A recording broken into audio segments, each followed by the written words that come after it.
तरुणीची एका तरुणासोबत फेसबुकवर ओळख झाली। ओळखीचं रूपांतर मैत्रीत आणि प्रेमात झालं। मात्र तरुणाने त्यांच्यातल्या काही नाजूक क्षणांचं चित्रीकरण करत तिला ब्लॅकमेल करून तिच्याशी लग्न केलं आणि लग्नानंतर माहेरून पैसे आणण्यासाठी अक्षरशः सिगारेटचे चटके दिल्याचा प्रकार उल्हासनगरमध्ये घडला आहे। या प्रकरणी या तरुणीच्या तक्रारीवरून पतीविरोधात बलात्काराचा तर सासरच्या मंडळीविरोधात शारीरिक छळाचा गुन्हा दाखल करण्यात आला आहे। उल्हासनगरच्या विठ्ठलवाडी पोलीस ठाण्याच्या हद्दीत राहणाऱ्या 27 वर्षीय तरुणीची काही वर्षापूर्वी फेसबुकवर एका तरुणाची ओळख झाली। या ओळखीतून झालेल्या मैत्रीचं प्रेमात रूपांतर झालं आणि त्यांच्या गाठीभेटीही वाढल्या।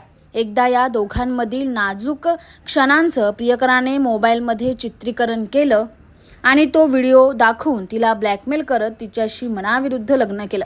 लग्नानंतरही अत्याचाराची ही कहाणी थांबली नाही।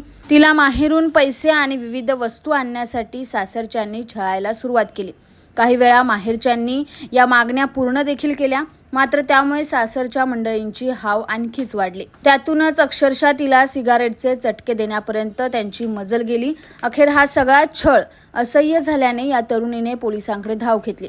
मात्र पोलिसांनी गुन्हा दाखल न करून घेतल्यामुळे तिने न्यायालयात खाजगी केस दाखल केली। न्यायालयाने या प्रकरणात पती आणि सासरच्या मंडळींविरोधात बलात्कार, मारहाण आणि शारीरिक छळाचा गुन्हा दाखल करण्याचे आदेश दिल्यानंतर विठ्ठलवाडी पोलिसांनी या तरुणीचा गुन्हा दाखल करून घेतलाय।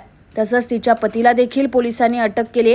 या प्रकारामुळे उल्हासनगर शहरात मोठी खळबळ उडाली असून दुसरीकडे तरुणीने दाखवलेल्या या धाडसाचं कौतुक होतंय।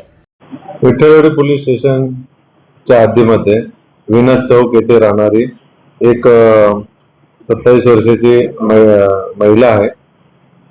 तिची फेसबुकवरून मार्च 2021 मध्ये एका मुलाशी ओळख झाली। त्याच्यानंतर त्यांचे मैत्रीत रूपांतर झाले। त्यानंतर सदर मुलाने तिला मैत्रीतून एका उल्हासनगर 3 मधील डॉल्फिन क्लब लॉजवरती नेऊन तिच्याशी शारीरिक संबंध प्रस्थापित केले आणि त्याचा व्हिडिओ घेतला आणि त्या व्हिडिओद्वारे ते व्हायरल केली याची धमकी देऊन तिच्याबरोबर पुन्हा तिला त्याच्याशी लग्न करण्यास भाग पाडले। लग्न झाल्यानंतर त्या मुलाने आणि त्याच्या नातेवाईकांनी सासरकडच्या अनेक व्यक्तींनी सासू असेल, नणंद असेल, इतरांनी मिळून तिला तिच्या वडिलांकडून पैसे आणण्यासाठी वेगवेगळ्या प्रकारे शारीरिक व मानसिक त्रास दिला। त्याच्यामध्ये त्याला वेगवेगळ्या प्रकारे दुखापत सुद्धा केलेली आहे।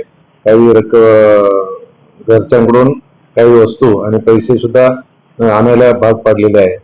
या सर्व गोष्टी बाबत सदर महिलेने मान्य उल्हास कोर्टामध्ये तक्रार दिली, फिर्याद दिली आणि मान्य न्यायालयाच्या आदेशाप्रमाणे विठ्ठलवाडी पोलीस स्टेशन गुन्हा नोंद करण्यात आलेला आहे। सदर गुन्ह्याचा तपास पोलीस निरीक्षक गौड हे करत असून त्याबाबत तपास चालू आहे।